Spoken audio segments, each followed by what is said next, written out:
Abra sua Bíblia na carta de Tito, capítulo 1. Nós vamos ler alguns versículos, mas a princípio 2, os versículos 4 e 5. Vou discorrer um pouquinho pela carta hoje, mas a princípio esses 2 versículos. Capítulo 1, versículo 4. Glória a Deus.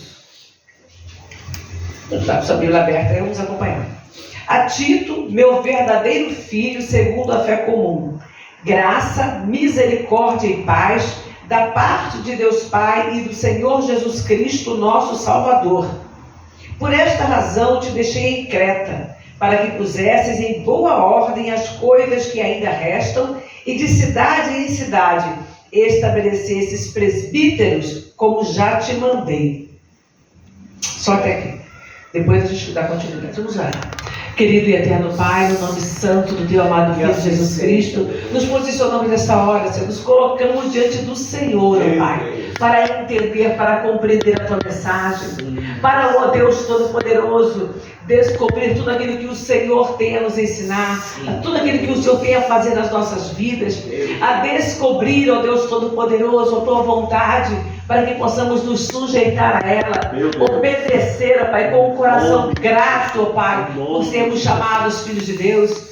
Meu Pai, nos ajuda nesta noite a entender aquilo que o Senhor tem a falar conosco, Pai, nesta carta de Tito. Em nome de Jesus. Em nome de Jesus. Amém? Os irmãos podem assentar? Vamos ver. Paulo, ele fala com Tito, ele diz, meu verdadeiro filho segundo a fé comum. Provavelmente, Paulo o trouxe para Cristo e ele era também um discípulo de Paulo, estava com ele. Paulo, ele fala o seguinte, olha, eu deixei você em Creta por um motivo. Nós precisamos entender uma coisa, é importante a gente entender que as coisas têm um motivo para acontecer. Nem sempre a gente entende. Nem sempre a gente percebe por que a gente está passando por aquela situação, às vezes por aquela aflição, por aquele deserto, por aquele vale. Nem sempre a gente entende. Quando está tudo bem, você também pode não entender, mas você não está nem preocupado com as coisas acontecerem. Você quer saber de viver aquele momento feliz, aquele momento que você está lá no topo, no alto. Então, aqui ele está dizendo, eu deixei você em Creta por um motivo. Tinha um motivo especial, tá? Para que você coloque em ordem as coisas que ainda faltam. E que de cidade em cidade estabeleça presbíteros. Em algumas tradições está anciãos. Então eram homens que já tinham uma certa maturidade para que pudessem cuidar do rebanho, para que pudessem dar assistência aos irmãos. E por que essa necessidade? Vamos entender uma coisa. Creta era um lugar pervertido moralmente. Tem um historiador antigo, né, ainda acho que aproximadamente 200 anos, eu não me lembro corretamente, antes de Cristo, viveu, e ele fala Políbio, o nome dele, ele disse que era quase impossível encontrar conduta pessoal mais traiçoeira do que em Creta, né? Mas pessoal e política pública mais injusta. Então, conduta pessoal mais traiçoeira e política pública mais injusta que em Creta. Está lá no livro dele de Histórias. Cícero, também um outro historiador, esse eu não pesquisei o ano que ele viveu, ele afirmou: os princípios morais são tão divergentes que os cretenses, aí tem um outro texto aqui, no finalzinho, consideram assalto nas estradas algo digno. Tá? Também no livro da República. Pensa, para eles assaltar uma pessoa na estrada era algo digno. Vê que em que caos de imoralidade, depois a gente vai ver isso dentro da Bíblia também, em que caos de imoralidade eles estavam, direito político, direitos da sociedade civil, estavam todos deturpados. E muitas vezes nós vemos isso, né? A sociedade vai se corrompendo, ela vai chegando no nível que vai ficando uma coisa insuportável. Deus teve misericórdia, mandou Paulo para lá, Paulo foi, depois deixou Tito lá, ele pregou, ele preparou pessoas e manda Tito e dá instruções a ele do que era importante antes de você estabelecer alguém. Às vezes uma pessoa recebe um chamado, opa, vamos embora para lá. E a pessoa vai despreparada. Jesus, antes de preparar os discípulos, ele até chegou a mandá-los de 2 em 2 a alguma cidade, mas a Bíblia diz que eram as cidades que ele havia de ir. Eles iam só preparar o terreno, ver, verificar alguma coisa, falar alguma coisa, né? Orar para as pessoas, mas era como um evangelista que vai ali só no princípio, vai e volta. Porque o trabalho mesmo era Jesus que ia fazer, porque eles ainda não estavam prontos. Eles estavam começando, eles precisavam ainda ver o que ia acontecer com Jesus, eles precisavam ainda do agir do Espírito Santo na vida deles. Então, estar pronto para fazer um trabalho, para dirigir o ministério, pensa, não é qualquer, não é a direção de uma empresa, de uma casa, não, é dirigir um povo que vai morar no céu. Pensa na responsabilidade que isso traz. É um povo que vai morar no céu. Como é que eu vou conduzir pessoas que vão morar no céu se a minha própria vida não está íntegra? Então ele dá algumas orientações de como essa pessoa deve ser. E dá também para o povo, para que ele possa também repassar ao povo. Então no versículo 6 ele diz, capítulo 1, versículo 6 de Tito. Por quê? Não, aliás, aquele que for irrepreensível, marido de uma mulher, que tenha filhos fiéis, que não possam ser acusados de dissolução, nem são desobedientes. Peraí, o bispo, o pastor, o presbítero, como é que ele pode se responsabilizar pela conduta dos filhos depois que crescem? Porque, como eu disse, algumas traduções estão anciãos, eram pessoas já mais maduras. Você pode ensinar o teu filho, você pode orientá-lo, mas às vezes acontece, uma pessoa vai se desvia, vai tomar o próprio rumo. Às vezes lá na frente ele volta para Jesus, né? Mas a gente sabe que nem todos os casos são assim. Então, o que ele estava falando, olha, se você coloca hoje, a igreja está começando agora, se você coloca aqui um líder espiritual que está com a casa bagunçada, você vai ter motivo de chacota. As pessoas vão ter motivos para apontar o dedo para você. E a igreja não vai prosperar. Porque as pessoas vão ficar inseguras. Ah, está lá pregando, mas eu não arrumo a minha casa dele. Isso até hoje é principalmente numa sociedade que já era moralmente corrompida.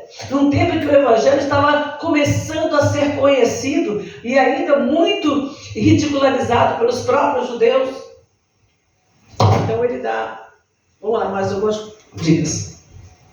Aquele que for irrepreensível, marido de uma mulher, porque ainda havia muitos casos de poligamia, tá? Marido de uma mulher, que tenha filhos fiéis, que não possam ser acusados de dissolução, nem são desobedientes, porque convém que o bispo seja irrepreensível como dispenseiro da casa de Deus. Então, uma outra coisa importante, por que é importante que ele tenha os filhos ali, que ele tenha a esposa também idônea, que ele tenha uma só esposa? Por quê? Porque ele vai ser dispenseiro da casa de Deus, ele vai precisar administrar a casa de Deus. Então a sua casa já é um preparo para isso. Então, se eu não sei organizar a minha casa, fica difícil organizar a casa de Deus, eu ser um bom testemunho. Porque convém que o bispo seja irrepreensível como dispenseiro da casa de Deus, não soberbo, nem iracundo. Gente, você vai lidar com pessoas, você não pode ser iracundo. Quem vai lidar com gente não pode ser iracundo, nem dado ao vinho, nem espancador, nem cobiçoso de torpe ganância. Quantas vezes a gente vê isso, né? Pessoas que estão dirigindo, mas é uma ignorância, é uma estupidez para com o povo, não sabe lidar com as situações que surgem, é cobiçoso, ele está vendo na igreja, ele está olhando as pessoas, já está imaginando qual vai ser, quanto que é o dízimo de fulano. Ó, fulano chegou aí com o carrão, tem um dízimo bom, opa, oi fulano, o sorriso é melhor, né? Já convida para um churrasco, para alguma coisinha, já se convida para ir na casa da pessoa para fazer uma oração.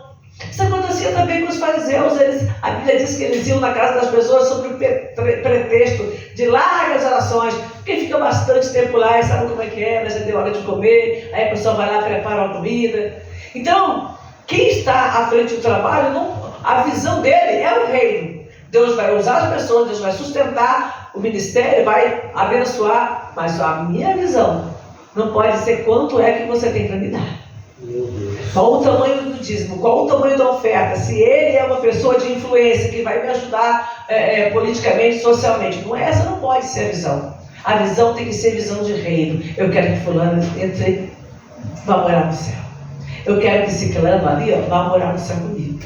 Eu estou olhando para aquela pessoa que chegou, Jesus, mais um que vou poder levar para estar na tua presença.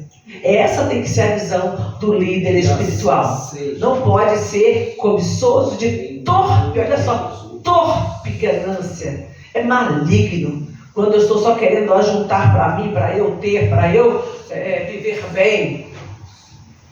Mas dado a hospitalidade, amigo do bem, moderado, justo, santo, temperante, retendo firme a fiel palavra, que é conforme a doutrina, para que seja poderoso, tanto para admoestar com a sã doutrina, como para convencer os contradizentes.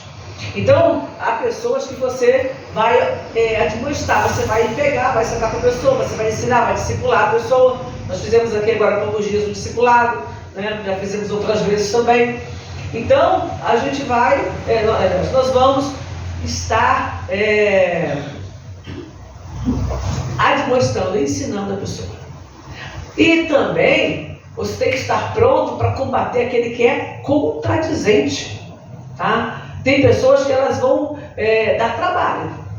Elas vão sempre estar querendo contradizer aquilo que você fala, segundo a visão da sua própria cabeça. Tem gente que ela entra na igreja simplesmente para causar polêmica. Tem gente que é do contra, né? Até um personagem do quadrinhos que era o do contra. Tudo que ele tinha que fazer era do contra. Tem gente que é do contra. Aí você fala assim, não, mas não pode contradizer, não. Claro, vai ter momentos em que você vai estar fazendo alguma coisa e alguém pode falar, olha, não é melhor fazer dessa maneira?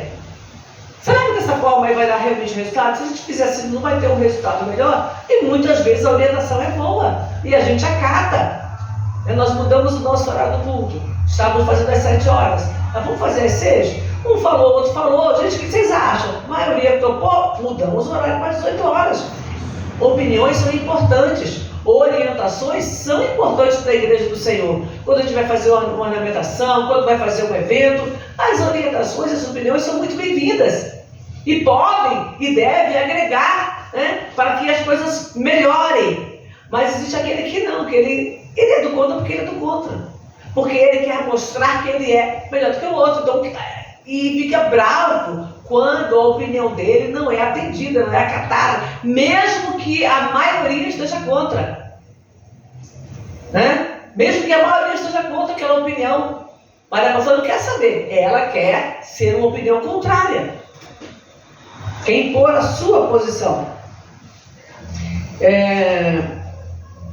Então você tem que estar pronto, tanto porque aquele que vai dirigir o rebanho tem que estar pronto tanto para admoestar com a sã doutrina, como para convencer o contradizente. É importante também que eu não olhe para todo aquele que é contrário, aquele que é do contra, ao contradizente, como diz a palavra, que eu não simplesmente queira refutar, queira brigar, queira, né, desprezá-lo. Não, eu tenho que ter a palavra para convencê-lo. Não pode ser dessa maneira por causa disso. Muitas vezes o que a pessoa está falando chega até com heresia, com alguma coisa. Não, olha, não pode, essa palavra está escrito assim, então tem que ser feito dessa maneira. Ou essa forma aqui, olha, todos estão de acordo por causa disso. Então você tem que ter uma palavra de sabedoria.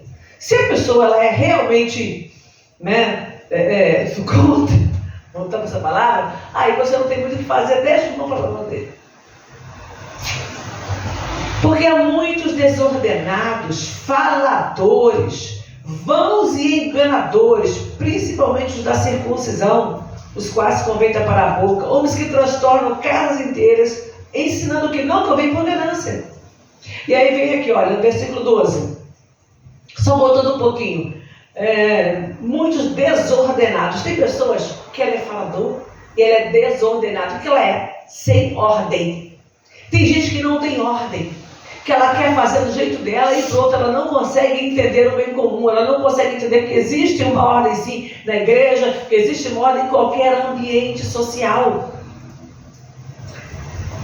Aí fala sobre da circuncisão e ele diz, um deles, olha que coisa interessante que ele diz aqui, sobre aquilo que nós falamos no início.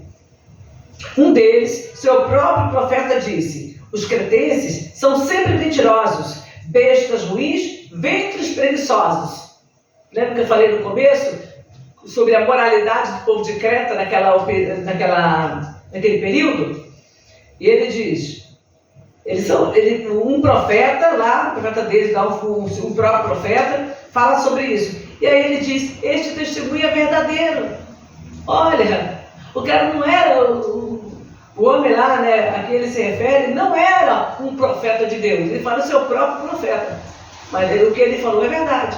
Às vezes a pessoa está lá no erro, mas o que ela fala é verdade. Porque a pessoa está andando no erro também. Então nem tudo que o falso profeta fala é mentira, porque muitas vezes são coisas que ele está vendo. Então ele vai falar com razão. Ele sabe que a pessoa também está no erro, que a pessoa está vivendo uma vida errada. Olha, mentirosos, bestas ruins e ventres preguiçosos, são algumas expressões que ele usa. Portanto, repreende-os severamente para que sejam sãos da fé. Ele não está falando do próprio profeta, não. Ele está falando dos cretenses, o povo que estava ali naquela região que ele estava pastoreando. Ele diz, repreende-os severamente para que sejam sãos da fé, não dando ouvido a fábulas judaicas, nem a mandamentos de homens que se desviam da verdade. Tá? Versículo 16. Confessam que conhecem a Deus, mas negam-no com as obras, sendo abomináveis e desobedientes e reprovados para toda boa obra. Aquele que está liderando, ele tem que ensinar. Isso a gente chama também de discipular. Eu me converti ao Senhor, mas eu preciso também fazer discípulos. Eu preciso também, mais do que pregar no púlpito, sentar, conversar, expor. Tem alguma dúvida? Eu sempre falei com os irmãos, leiam a Bíblia, crente tem que ler a Bíblia. Sabe quando que o crente deve começar a ler a Bíblia? No dia que ele se converte. Sabe quando ele deve deixar de ler a Bíblia? Nunca. Oi? Nunca. Não morre. Tem um finalzinho da nossa vida aqui, né? Ah, eu vou para a glória. Eu vou para a glória. Aí ele já vai estar lá com a palavra. Até então, nós temos que ler a Bíblia de Gênesis e Apocalipse. Porque às vezes a gente fala, não, mas eu ouço mensagem, é boa minha vida, né? Cada mensagem bonita que a gente ouve, que edifica. E essas nossas mensagens, elas vão também para o YouTube, outras pessoas vão ouvir, é bênção. Mas a Bíblia não pode. Porque aqui é que você vai ter o norte. Aqui você vai ter a direção certa. A Bíblia é a bússola do cristão. A bússola, ela sempre vai apontar. Antigamente eu não entendia. Como é que a bússola aponta sempre para o norte? E como é que eu vou saber para onde que eu estou indo? Eu não vou para o norte, de repente vou para o sul. Né? Quando eu comecei a estudar ainda no ensino fundamental, que era ginásio na minha época, eu ficava, como é que pode isso? Eu não conseguia entender. Depois eu fui perceber, eu fui ver uma bússola, eu estou vendo, ela aponta para o norte. Então, se aqui está o norte, eu quero ir para o sul, é nessa direção que eu tenho que ir. Aliás, sul é para cá, isso aqui é norte, o sul é aqui embaixo. Aqui é leste, aqui embaixo é oeste. Então, por ali eu tenho um norte. Quando eu tenho um norte, eu consigo me posicionar, me localizar. Então é importante isso, a gente ter essa direção. E a Bíblia é o norte do cristão. Ela vai dar a direção. Até para saber aquilo que você está ouvindo, se está em conformidade com a palavra. Uma coisa importante também, você está ouvindo a mensagem, anota aquela passagem. Vai lá na sua Bíblia, confere. É isso mesmo que o texto todo está dizendo? E aí vamos lá para o capítulo 2. Tu, porém, fala o que convém à sã doutrina. A doutrina sã, pura, limpa. A doutrina dos apóstolos, que é a palavra de Deus. Aí ele fala para os velhos que eles sejam sóbrios, graves, prudentes, sãos na fé, sadios na fé. Tem gente que é doente na fé, mas está doente. Tem que ser são, tem que ser saudável na fé, na caridade, na paciência. As mulheres idosas, semelhantemente, sejam sérias no seu viver, como convém as santas.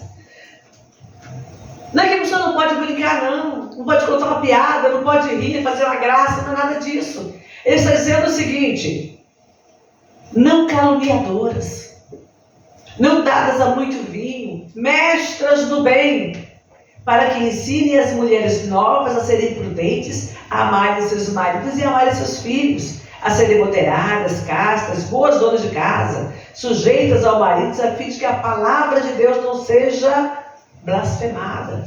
Se a mulher mais velha, ela é um exemplo, se eu tenho mais idade, eu brinco, eu faço graça com as meninas, não tem problema nenhum.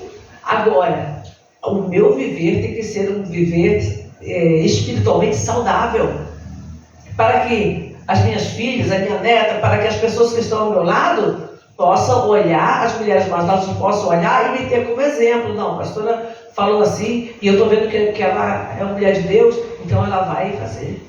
A outra lá, a minha mãe é uma mulher de Deus, minha mãe é uma mulher de oração, eu vejo a vida da minha mãe, eu também vou ser. Minha mãe é uma boa esposa, minha mãe foi uma boa mãe. Então, essas coisas são importantes para que as pessoas nos tenham como referência e que a próxima geração seja uma geração saudável espiritualmente. Amém. Amém? Nós vivemos de exemplos. Quando a gente se converte, quando a gente entra na igreja, a gente não olha para os exemplos. Eu me deixei levar pelos exemplos. Quando eu me converti, tinha muita gente na igreja, tinha a média de 500 pessoas na igreja. Então eu ficava observando aquela irmã que falava na hora da conversa, que tipo de conversa, aquela irmã que na hora do culto, que era ali mais, prestando atenção, que gostava mais de louvar, eu sentava perto delas, eu ficava observando, e aí no outro culto, quando eu chegava, se tivesse um lugarzinho, eu sentava perto daquela irmã. Na hora que eu ia orar, eu ia andando assim, a igreja tinha muito hábito de orar de joelhos. E aí eu chegava assim orando, aí quando eu vi aquele irmão orando ali, eu falei, opa, você está perto dele, às vezes não dava, já tinha alguém. Aí eu já ficava atento, no outro dia quando eu chegava, eu já ia procurar, vou lá estar perto daquele irmão, ou perto daquela irmã. Dobrar os joelhos próximos, não ficar grudado com alguém, mas você está próximo de alguém que esteja orando de verdade, não enrolando, mas que esteja orando, porque eu vou aprender a orar com alguém que está orando de verdade. Então nós temos que ser exemplo. Então eu não tenho, eu sou crente, Deus conhece meu coração. Deus conhece o seu coração e o outro está sendo escandalizado. Deus está vendo sim que você não está nem aí para nada e para o mau testemunho que você está dando do nome de Jesus. Deus está vendo. Às vezes a pessoa fala, Deus sabe o meu coração. Mas ninguém que olha para aquela pessoa diz que ela tem temor de Deus. Porque independente da pessoa te conhecer como cristão ou não, ela tem que olhar para você e ver uma conduta irrepreensível. Eu não preciso falar que eu sou crente, onde eu estiver, eu preciso mostrar uma conduta irrepreensível. E aí lá na frente, se eu quiser falar de Jesus, se eu tiver a oportunidade de falar de Jesus para aquela pessoa, ela vai poder ouvir e eu não vou me constranger. Imagina, você está fazendo uma piada, faz uma grosseria e logo em seguida vai falar de Jesus. Com que cara você faz isso? Você acabou de chegar no lugar, alguém te fez uma ignorância, uma criança te barrou, alguém te deu um trombalhão, você vai lá, xinga, e você vai lá e grita, e você vai lá e reclama, daqui a pouco você vai falar de Jesus. Com que cara? Você senta do lado da pessoa numa sala de espera e vai conversar com aquela pessoa e vai dar um testemunho, mas você acabou de fazer uma grosseria, uma ignorância, e alguns até falam palavrão ainda. Com que cara? Então é isso que ele está falando, as mulheres têm que dar, as mais velhas têm que dar exemplo. Às vezes ela nem é mais velha na idade, mas ela é mais velha na fé. Eu posso me converter ainda nova, com 24 anos, mas depois de algum tempo, eu já tinha 2, 3 anos de igreja. Se chega uma pessoa mais velha, eu tenho que dar exemplo para ela da minha integridade espiritual, da minha integridade na palavra, para que a pessoa tenha um bom conceito do que é ser cristão. E tenha também o entendimento que dá para ser uma pessoa idônea, mesmo no meio tão cheio de maldade, de perversidade, no meio de pessoas que estão totalmente alheias àquilo que Deus quer fazer, àquilo que Deus está fazendo. Então, fala sobre os velhos, sobre as mulheres idosas, os jovens também. Verso 6, 2:6. Exorta semelhantemente os jovens a que sejam moderados. Então não é só, não, se você já é cristão, se você já conhece a palavra, seja moderado no seu viver. Em tudo, te dá por exemplo de boas obras, faça o que é correto. Na doutrina, mostra incorrupção. Seja incorruptível, não se corrompe, não deixa a doutrina de Deus, da palavra, se perder em você. Gravidade, sinceridade, olha que coisa linda, linguagem sã e irrepreensível. O jovem tem que ter uma linguagem sã e irrepreensível, para que o adversário se envergonhe, não você, não tendo nenhum mal que dizer contra vós. Imagina, as pessoas queriam falar mal de Daniel, não tinha. Queriam acusá-lo, não tinha jeito. Aí eles falaram, não dá pra gente, porque Daniel não deixa furo. Em tudo esse homem é correto. Tudo que ele faz é correto. A gente não vai achar nada para acusá-lo, a não ser na sua religião. Então eles fizeram o rei. Estou tentando aqui, como a gente está em outro tipo de reinado. Rei. Vocês estão lembrados? Não é presidente que é rei. Eles então fizeram que o rei criasse uma lei para que ninguém pudesse adorar, falar com outro Deus, com nenhuma outra autoridade, a não ser com o rei. Pensa, você tem que criar uma lei para fazer o homem pecar. Porque ele era idôneo, ele não fazia nada de errado. Vasculharam. Isso deve ter levado meses ou até anos de observação. Não dá para a gente derrubar Daniel, e eu quero derrubar Daniel. Eram os invejosos. Eles queriam derrubar Daniel de qualquer jeito, mas não encontravam motivo. E aí criaram uma lei, fizeram o rei assinar uma lei. O rei, o seu orgulho, na sua vaidade, caiu. Depois manda matar esses homens, mas ele caiu, aquela esparrela. E eu fico pensando, quantos que não tiveram a hombridade, a seriedade de Daniel, que eram judeus que estavam ali também, e que se corromperam, e que ficaram sem orar e com medo de falar com Deus. 9. Exorta os servos, e servos aqui escravos, tá? A maioria estava servindo mesmo a escravo.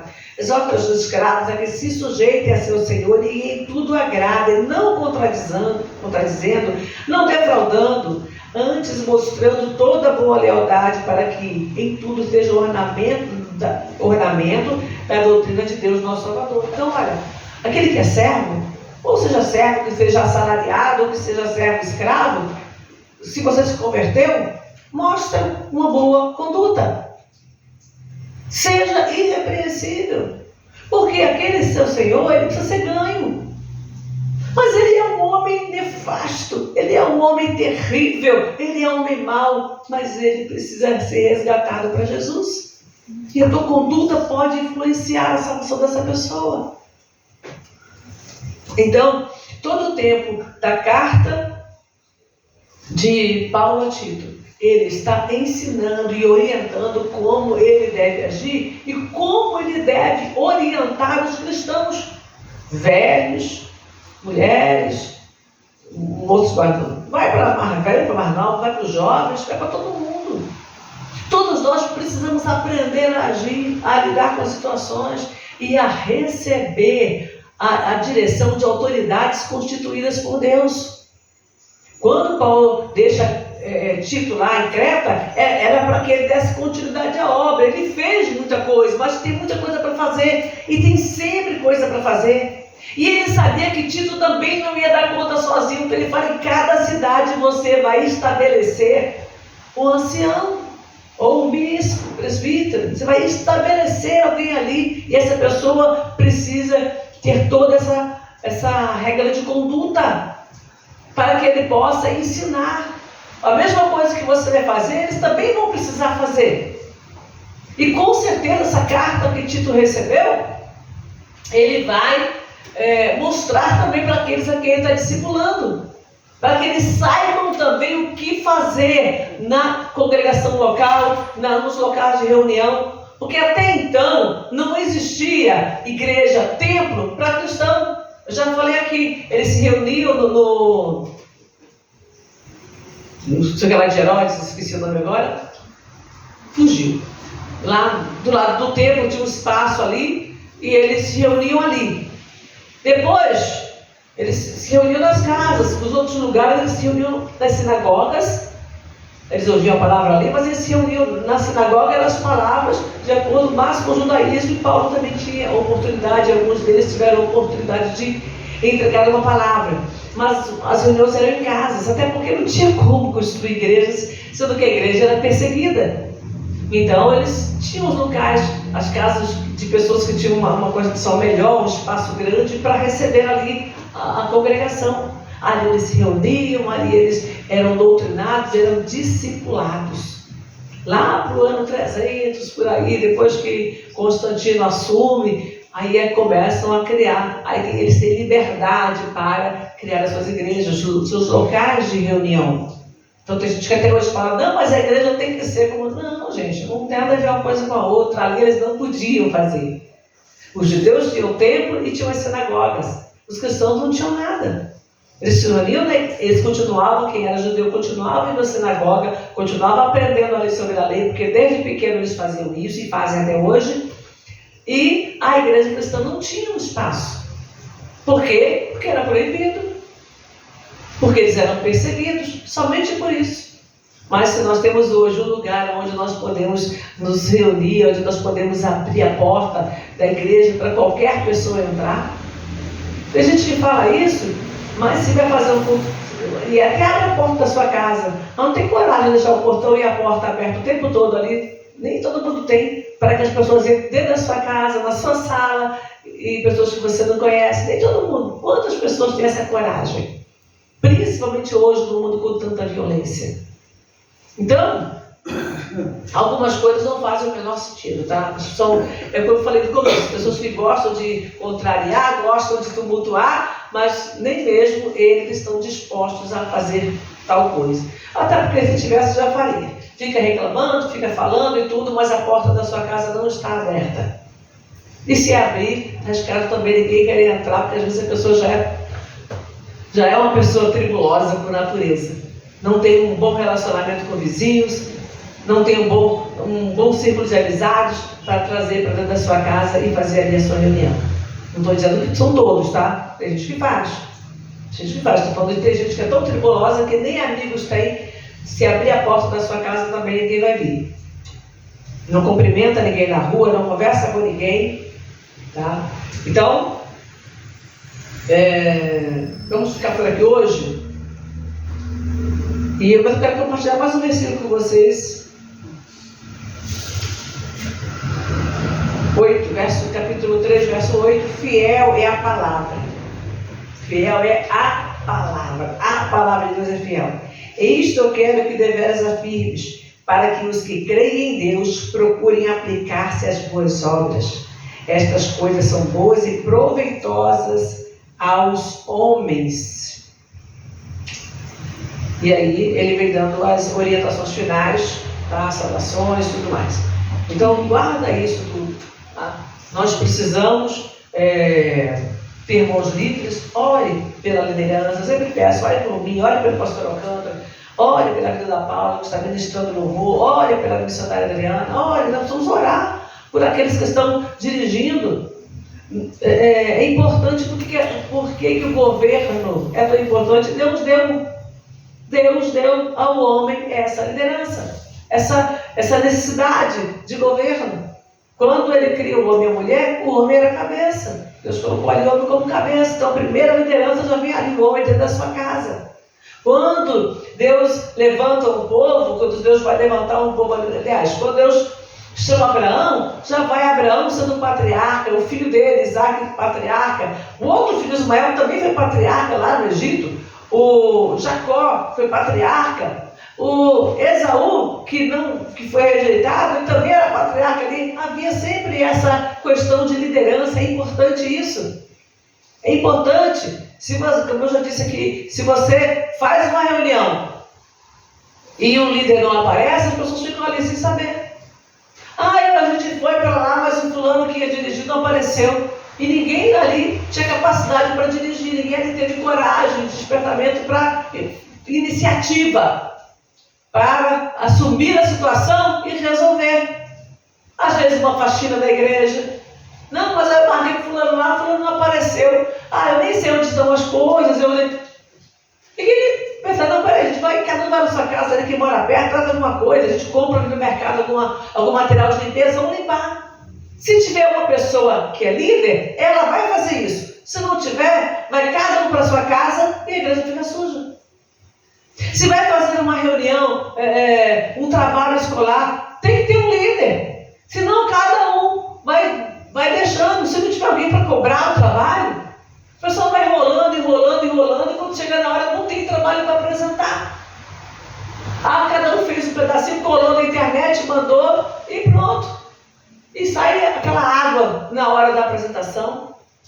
Por quê? Porque não tinha uma pessoa ali que foi cabeça para cobrar, para orientar, olha, você faz isso, você aquilo outro, e ver se fez mesmo, porque o líder tem que cobrar, ele tem que dar a cara a tapa. Então na igreja não é diferente. A igreja precisa de uma liderança, para que as coisas estejam em ordem. Eu te coloquei aí para colocar em ordem o que falta. Então isso é bíblico, nós não podemos fugir disso. E orar muito pelas lideranças, para que também não se corrompam, não percam o foco, não percam a idoneidade, não sejam gananciosos. A gente tem que orar muito, porque tem muita gente hoje em dia, nós estamos num mundo capitalista terrível, e tem muita gente que só quer pensar naquilo que vai ganhar. Quanto que eu vou ganhar? Qual é o meu salário aí na igreja? Eu vou limpar a igreja, quanto que vão pagar? Eu limpo, quanto que vão pagar para mim? Então, tanto tem na liderança, quanto tem também no meio da igreja. Tem gente que está só pensando naquilo que vai conseguir. Tem gente que fica pedindo. Já aconteceu aqui conosco, a pessoa fica pedindo o endereço dos irmãos. Por que isso aqui é o endereço de fulano? Era para ir lá pedir dinheiro. Desse cabimento. Então e não era a pessoa que precisava. Isso é mais triste. Então, essas coisas acontecem. E a liderança tem que estar sempre atenta a tudo. E quem está também no banco, sempre prestando atenção. Tá? Ore. Busque de Deus, para que a casa do Senhor esteja em ordem. O objetivo de Paulo escrever Tito é esse: para que ponha em ordem as coisas que ainda faltam. Então tem que haver ordem na casa do Senhor, tem que haver decência, tem que haver o desejo sempre de nós fazermos o nosso melhor, porque é para Deus, e para Deus sempre precisamos fazer o nosso melhor, nos especializarmos naquilo que Deus nos chamou. Se Deus chamou para ministrar, se especialize. Se Deus chamou para evangelizar as ruas, se especialize, arruma folheto. Se não tiver peça na igreja, eu estou sentindo que de pegar folheto, eu não tenho recurso, eu quero folheto, vamos embora. Se Deus chamou para fazer reunião nas casas, que seja. Se Deus chamou para louvar, prepara o melhor. Se Deus chamou para cuidar de criança, se prepara, faz um curso, se prepara para atender melhor os pequeninos. Se Deus chamou para cuidar da limpeza, da manutenção, faz o seu melhor. Em tudo nós temos que fazer com excelência. Amém? Vamos ficar de pé e vamos orar. Oh, aleluias.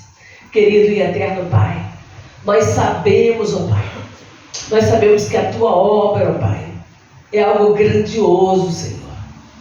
A Tua obra, Pai, é algo maravilhoso e magnífico, porque traz vida, porque resgata as almas que estão perdidas, porque a tua obra, Senhor, é que nos prepara para ir morar no céu.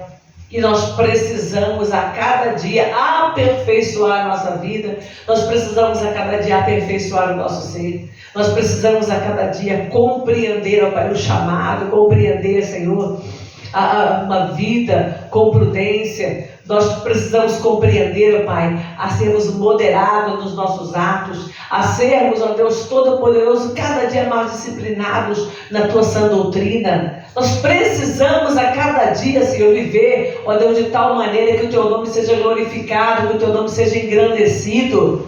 Nós precisamos a cada dia, Deus Todo-Poderoso, viver para a glória, honra e louvor do Teu nome, que é santo e bendito eternamente.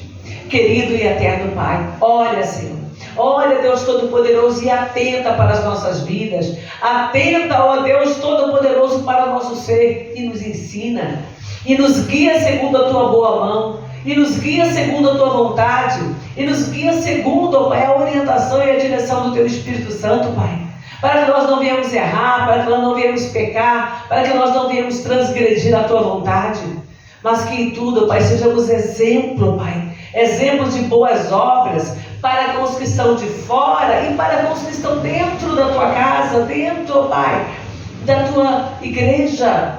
Meu Deus eterno, nós temos muito o que aprender ainda, que nós sejamos ensináveis, que nós sejamos, ó Pai, a cada dia mais, ó Deus, sujeitos à Tua vontade, à Tua palavra e à liderança do Teu Espírito Santo, e aos líderes que o Senhor tem colocado no meio da Tua casa, Pai. Meu Deus eterno, nós estamos orando, Pai. Nós estamos entregando a nossa vida diante do Senhor. Estamos suplicando, Pai querido, a Tua presença. Estamos suplicando, Deus Todo-Poderoso, o Teu grande e infinito amor para conosco, Pai. Para que não venhamos errar, para que não venhamos, Pai, envergonhar o Teu nome, para que não venhamos entristecer ao Teu Espírito Santo, Pai.